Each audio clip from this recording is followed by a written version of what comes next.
the valley of the shadow of death, I will fear no evil, for you are with me. Therefore, kung hindi kayo makatulog, pray. Psalm 63:6. O God, you are my God. Earnestly I seek you. On my bed I remember you. I think of you through the watches of the night. Hindi ka pala makatulog, isipin ang Panginoon, makipag-usap sa Kanya, makipagniig. If you don't want to stay in bed, and if it doesn't work, get out of isolation. Get connected. Reach out to people. Maraming mga lungkot, takot at hilahilang nawawala. May makausap lang tayo o maka-text o madinig natin yung boses o kaya ay maka-chat.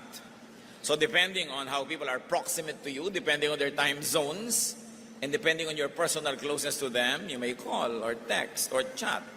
Because communication can be a very great therapy.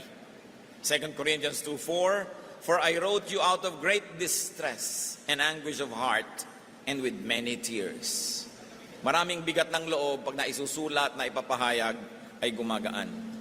Proverbs 27:10, Better a neighbor nearby than a brother far away.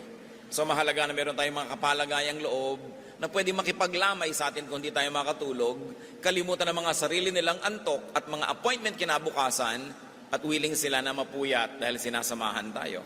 So it's good to be friendly and to have such friends. Another way to make it through the night is to engage your senses. Get out of bed, do whatever you enjoy that is not offensive to God. Very especially, read or listen. You may listen to voices that are taped. You may listen to music. Esther 6:1.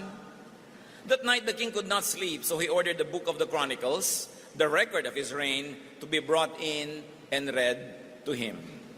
Hindi makatulog ang hari, kaya ang ginawa niya, pinabuklat ang mga records, ang history ng kanyang pamamahala, at in fact, yung kanyang pagbubuklat na yon ang nakapagpatuwid ng isang malaking mali at nagbunga ng mabuti para sa marami. Pag hindi ka makatulog, gumawa ka ng kung ano. Hindi mo kailangang pilitin ang sarili mo. Noon pong si Charito Solis ay sumakabilang buhay, kami po ay magkasama sa isang resort sa Pansol. Magmamadaling araw, napakahirap na gabi, at nung mabalitaan ni Susan Roses na si Charito ay pumayapa na, anong ginagawa niya alas 2 ng umaga, nag-aayon siya ng cabinet. Siguro hindi siya makatulog at gumawa siya ng paraan para maging kapakipakinabang yung kanyang oras.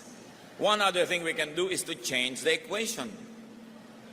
Kung hindi ka masaya, change the equation. When possible, change your body electricity, change your body kinetics.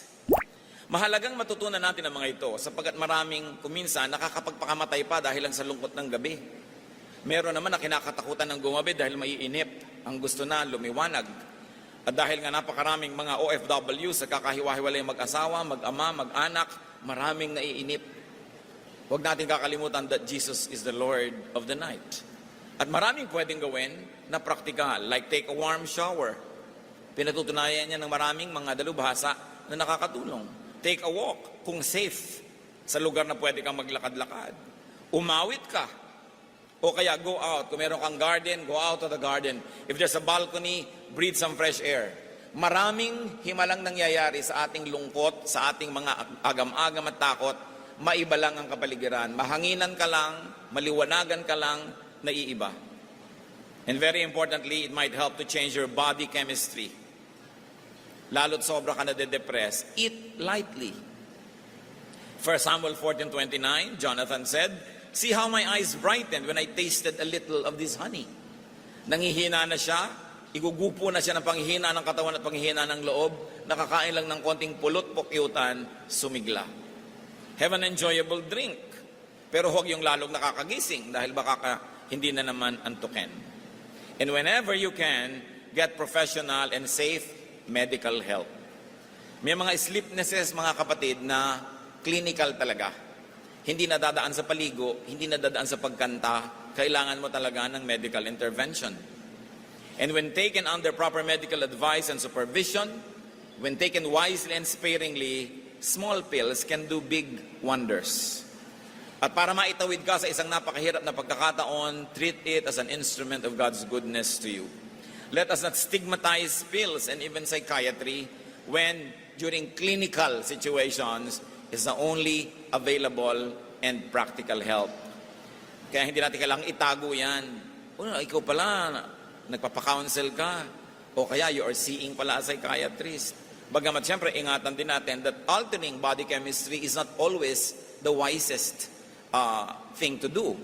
Pero meron talagang clinical cases na halos mabaliw na sa kakulangan ng tulog, sa pag-aalala, kailangan i-alter ang kanyang body chemistry. And when all else happens or fails, mga kapatid, just survive the night. Yan ang napakahalaga. Anumang lungkot, anumang dilim, natatapos ang gabi. At alam na alam niyo yan mga kapatid, iba ang takbo ng isip natin pag alas 2 ng umaga, alas 3 ng umaga. Parang yung lungkot, mas lumulungkot. Yung takot, mas sumisidhi. Yung dilim, mas madilim. Pero naiiba na yan pag 5:30 na ng umaga at 6 o'clock, nagbubukang liwayway, maiiba ka rin. Just survive the night. Don't do anything crazy or foolish or self-destructive. Don't destroy other people. Don't destroy relationships. Just hang on. Be a survivor, not a casualty of a dark night. Live for the morning after. Dahil kahit ano mangyari, siguradong may bukas pa. Miss them and brush them off just like that para makatulog ka at iwan ka at ikaw ay magsaya kasi kailangan ng tulong ng mga hindi makatulog. Parang nag-iisa ka na gusto mong gisingin lahat ng tao.